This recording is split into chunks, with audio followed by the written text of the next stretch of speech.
नमस्कार मित्रांनो, 2026ची बोर्ड परीक्षा डोळ्यासमोर ठेवून तयारीला लागला असाल तर हे विश्लेषण खास तुमच्यासाठी आहे. बघा, आपण इथे फक्त काय वाचायचं यावर बोलणार नाही आहोत, तर ते कसं वाचायचं, कसं मांडायचं यावर जास्त लक्ष देणार आहोत. ही फक्त माहिती नाहीये, तर हा एक कम्प्लीट गेम प्लॅन आहे. एक अशी ब्लूप्रिंट जी तुमचा अभ्यास, तुमचा पेपर प्रेझेंटेशन आणि तुमचं यश या तीनही गोष्टींना एकत्र जोडेल. चला, एका खूप महत्वाच्या वाक्याने सुरुवात करूया. हे वाक्य नीट ऐका. गुण हे तयारीमध्ये नाही तर उत्तरपत्रिकेत गमावले जातात. याचा अर्थ काय होतो? सरळ आहे. अभ्यास तर आपण खूप करतो, पण जर ते ज्ञान, ती माहिती पेपरवर व्यवस्थित मांडता आली नाही तर सगळे मार्क्स तिथेच कापले जातात. अनेक हुशार मुलं इथेच मागे पडतात. पण काळजी करू नका, आज आपण याच समस्येवर एक पक्का उपाय शोधणार आहोत. तर आज आपण काय काय बघणार आहोत एक नजर टाकूया. सगळ्यात आधी 2026च्या परीक्षेचं स्वरूप समजून घेऊ. मग अभ्यासाचा एक पक्का आराखडा कसा बनवायचा ते पाहू. त्यानंतर उत्तरं लिहिण्याची कला म्हणजेच प्रेझेंटेशन कसं सुधारायचं यावर बोलू. परीक्षेचा ताण कसा हाताळायचा हेही महत्त्वाचं आहे. आणि शेवटी परीक्षेच्या काही दिवस आधी तुमची फायनल स्ट्रॅटेजी काय असावी हे ठरवू. चला, एक एक करून सगळे मुद्दे समजून घेऊया. चला तर मग आपल्या पहिल्या भागाकडे वळूयात. 2026च्या परीक्षेचं स्वरूप. बघा, कोणतीही लढाई जिंकायची असेल तर आधी आपलं रणांगण म्हणजे आपलं बॅटलफील्ड कसं आहे हे माहीत पाहिजे, नाही का? परीक्षा पण तशीच आहे. नियम काय आहेत, पॅटर्न कसा आहे हे समजून घेणं ही विजयाची पहिली आणि सगळ्यात महत्त्वाची पायरी आहे. तुमच्या तयारीचा सगळ्यात महत्त्वाचा आणि खरा डॉक्युमेंट कोणता असेल तर तो आहे तुमच्या बोर्डाने दिलेला ऑफिशियल सिलेबस. हाच तुमचा देव, तुमची गीता, तुमचं बायबल आहे. काय वाचायचं, काय नाही, किती खोलात जायचं हे सगळं फक्त आणि फक्त सिलेबस ठरवतो. त्यामुळे मित्राच्या नोट्स किंवा क्लासच्या गाईडवर डोले झाकून विश्वास ठेवण्याआधी स्वतः ऑफिशियल सिलेबस एकदा तपासाच. पण आपण एवढं जोर का देतोय सिलेबसवर? कारण एक तर तो तुम्हाला अभ्यासाचा अचूक नकाशा देतो. दुसरं म्हणजे कोणत्या चॅप्टरला किती वजन आहे, म्हणजे कोणत्या चॅप्टरमधनं जास्त मार्कांचे प्रश्न येतात हे कळतं. त्यामुळे अभ्यासाची प्रायोरिटी ठरवता येते. तिसरं, पेपर पॅटर्न आणि मार्किंग स्कीम स्पष्ट होते. आणि सर्वात महत्त्वाचं, तुमचा वेळ वाचतो. जे परीक्षेत येणारच नाही ते वाचण्यात काय अर्थ आहे? आणि एक गोष्ट लक्षात ठेवा, नेहमी 2026ची लेटेस्ट कॉपीज बघा, कारण त्यात बदल होऊ शकतात.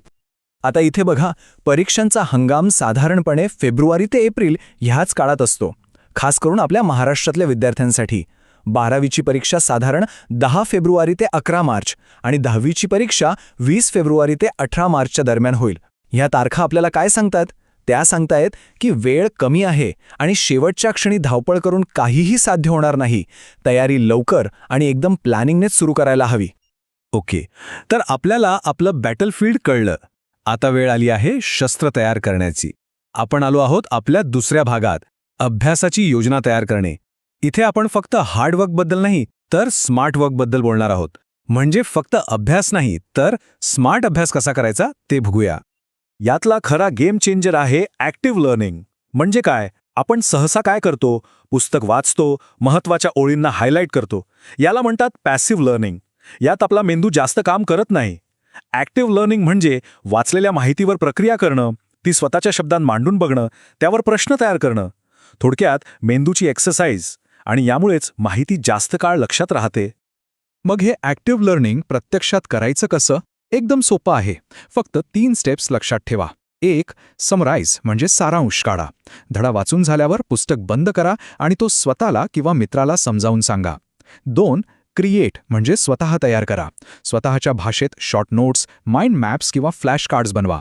आणि 3. टेस्ट युअरसेल्फ म्हणजे स्वतःची चाचणी घ्या. धडा संपला की लगेच त्यावरचे काही प्रश्न सोडवा. तेव्हाच कळेल की आपल्याला किती समजले. टॉपर्स असं काय वेगळं करतात? ते हुशारीने प्राधान्यक्रम ठरवतात. सिलेबसमधले काही चॅप्टर्स हाय यील्ड असतात, म्हणजे त्यावर हमखास जास्त मार्कांचे प्रश्न येतात. हे चॅप्टर्स सगळ्यात आधी पक्के करा. मग मीडियम यील्ड चॅप्टर्स जे महत्त्वाचे आहेत पण थोडे कमी विचारले जातात. आणि मग शेवटी लो यील्ड चॅप्टर्स ज्यावर क्वचितच प्रश्न येतो. पण एक गोष्ट लक्षात ठेवा, सोडून काहीच द्यायचं नाहीये. सगळं करायचंय, पण योग्य क्रमाने. नुसतं नेट प्रॅक्टिस करून वर्ल्ड कप जिंकता येतो का? नाही ना. खरी मॅच खेळावी लागते. मॉक टेस्ट म्हणजे तीच तुमची प्रॅक्टिस मॅच आहे.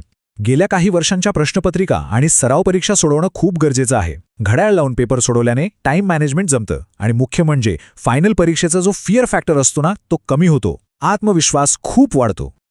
ओके, अभ्यास झाला, प्रॅक्टिस झाली. पण खरी लढाई तर उत्तरपत्रिकेवर होते. आणि इथेच येतं आपलं गुप्त शस्त्र, प्रेझेंटेशनची कला. यासाठी तुम्हाला एक अक्षरही जास्त अभ्यास करायची गरज नाहीये, पण तुमचे मार्क्स नक्कीच वाढू शकतात. तुम्हाला जे येतंय ते तपासणाऱ्यापर्यंत प्रभावीपणे पोहोचवण्याची ही एक कला आहे. पण प्रेझेंटेशन इतका महत्वाचं का आहे? 1 मिनिट विचार करा. जो शिक्षक तुमचा पेपर तपासणार आहे तो माणूस कसा विचार करतो?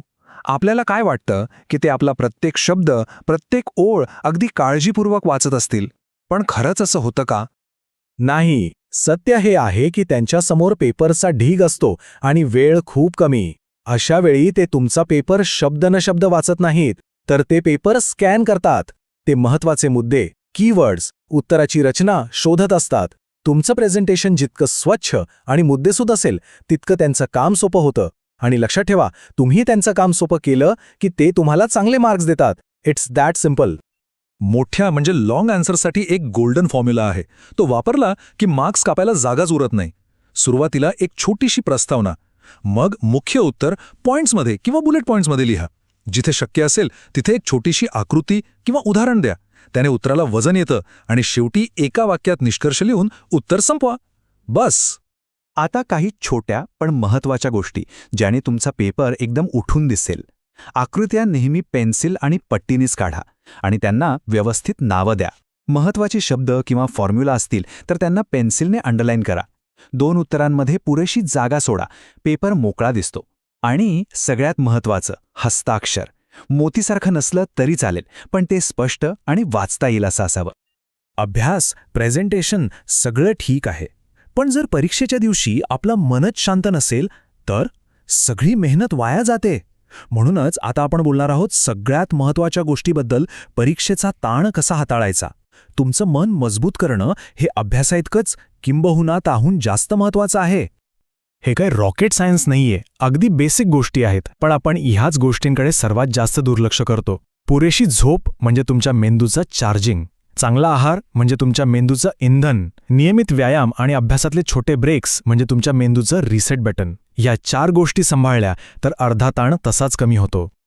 परीक्षेच्या हॉलमध्ये किंवा अभ्यासाच्या वेळी अचानक खूप टेन्शन आलं, छातीत धडधड व्हायला लागली, हातपाय थंड पडले, अशा वेळी काय करायचं? एक सिक्रेट टेक्निक आहे, 4-7-8 ब्रीदिंग. हे एक असं सोपं तंत्र आहे जे तुमच्या घाबरलेल्या मज्जासंस्थेला सांगतं की हे ऑल इज वेल, शांत हो. बघा, हे किती सोपं आहे. 4 सेकंद नाकातून श्वास आत घ्या, 7 सेकंद तो श्वास रोखून धरा आणि मग 8 सेकंद मोजत तोंडाने हळूहळू श्वास बाहेर सोडा. असं फक्त 2-3 वेळा जरी केलं तरी हृदयाची धडधड लगेच कमी होते आणि मन शांत होतं. हे कधीही कुठेही करता येतं. आपल्या मनात सतत एक आवाज चालू असतो, हे मला जमणार नाही, ते खूप अवघड आहे. या आवाजाला शांत करायचं असेल तर आपल्याला मुद्दामहून स्वतःशी सकारात्मक बोलावं लागतं. स्वतःला सांगा, माझी तयारी चांगली झाली आहे, मला हे नक्की जमणार आहे. याला पॉझिटिव्ह सेल्फ टॉक म्हणतात. याने आत्मविश्वास खूप वाढतो. आणि आता आपण आलो आहोत आपल्या विश्लेषणाच्या शेवटच्या आणि सगळ्यात महत्त्वाच्या टप्प्यावर, द फायनल पुश. परीक्षेच्या अगदी तोंडावर शेवटच्या काही आठवड्यात काय करायचं आणि काय नाही याचा हा एक फायनल गेम प्लॅन आहे जो तुम्हाला विजयापर्यंत घेऊन जाईल. शेवटच्या 4 ते 6 आठवड्यात काय करायचं? एक चेकलिस्ट बनवूया. नंबर 1, तुमचं 100% लक्ष फक्त आणि फक्त रिव्हिजनवर पाहिजे, विशेषतः हाय यील्ड चॅप्टर्सवर. नंबर 2, रोज घड्याळ लावून एक तरी पूर्ण पेपर सोडवा. नंबर 3, तब्येतीकडे अजिबात दुर्लक्ष करू नका. आणि सगळ्यात महत्त्वाचा नियम, या काळात चुकूनही कोणतंही नवीन प्रकरण वाचायला घेऊ नका. अजिबात नाही. फक्त फॉर्म्युले आणि व्याख्यांवर नजर टाका. तर मग आता सगळं तुमच्या समोर आहे. तुमचं ज्ञान तयार आहे, अभ्यास झाला आहे, पण तुमची स्ट्रॅटेजी तयार आहे का? कारण बोर्ड परीक्षेत यश मिळवण्यासाठी फक्त ज्ञान असून चालत नाही, ते ज्ञान योग्य रणनीतीने सादर करण्याची क्षमता असावी लागते. या विश्लेषणाचा हाच तो मुख्य संदेश आहे. आता ही स्ट्रॅटेजी तुमच्याकडे आहे, आता फक्त ती वापरायची आहे.